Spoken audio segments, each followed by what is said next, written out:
देखिए, उनके बारे में हम कुछ नहीं कहना चाहते हैं। कुंभ की तस्वीरें, कुंभ का आने जाने में लोग देखा था, या हम लोग यहाँ जितने खड़े के इकट्ठे नहीं है सब हिंदू, उनकी चर्चा मत सर, आप करिए। फॉरेन पॉलिसी, क्योंकि आज जरूरी है कि लोगों का इलाज सही समय पर मिले, लोगों को नौकरी रोजगार मिले। अगर हम इस मॉल के नीचे खड़े हैं, इस मॉल के अंदर खड़े हैं, तो न केवल शोरूम है, यहाँ बिजनेस हो रहा है, बल्कि न जाने कितने लोगों को यहाँ नौकरी जॉब मिले होंगे। SCL बगल में है, कई हजार लोगों को, बच्चों को प्रोफेशनल अच्छे जॉब मिले हैं। कम से कम हम लोगों ने डिलीवरी बॉय नहीं बनाया, व्हाइट कॉलर जॉब SCL में दिया है। कैंसर इंस्टीट्यूट बनी है तो जॉब पा रहे हैं लोग। ये सामने आपको बिल्डिंग दिखाई रही, जॉब पा रहे हैं वहाँ पर। आपका इकाना स्टेडियम है, कम से कम आप वर्ल्ड मैप पे तो दिखाई दे रहे हैं इकाना स्टेडियम के नाम पर। इन्होंने बस स्टेडियम का नाम बदल दिया, कैंसर इंस्टीट्यूट का नाम बदल दिया, यही इनका सबसे बड़ा काम। सर, फॉरेन पॉलिसीज की आप बात करते हैं, अमेरिका से जो तीसरा इमिग्रेंट्स का जो जहाज है उसको उसी तरह से भेजा गया, उसमें कोई बदलाव नहीं हुआ जिस तरह से भेजा गया इनह्यूमन तरीके से। देखिए, अमेरिका बहुत ताकतवर देश है, व्यापारिक दृष्टि से भी और अन्य तरीके से भी। ये सरकार की कमजोरी दिखाई दे रही है कि जब देश के प्रधानमंत्री गए, उसके बावजूद भी अमेरिका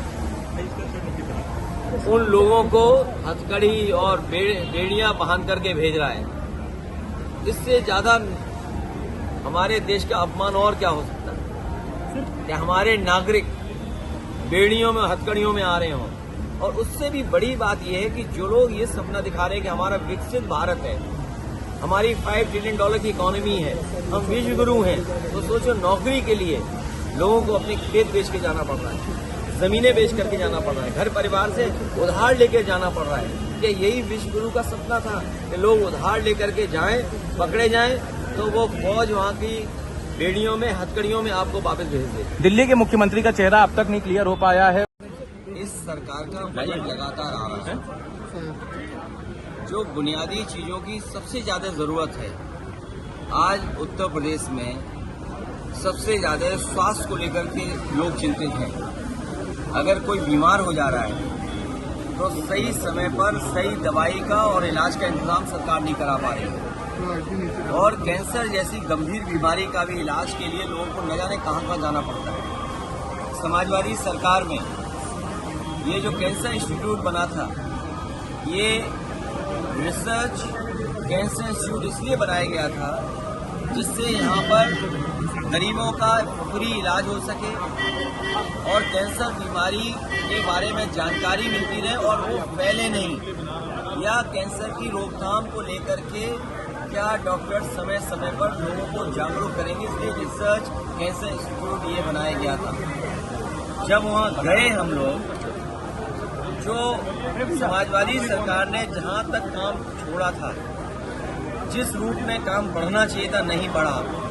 और सबसे पहले मरीज मुझे जो मिला है वो मिला गोरखपुर का, एक बच्ची जिसके ट्यूमर है सर में।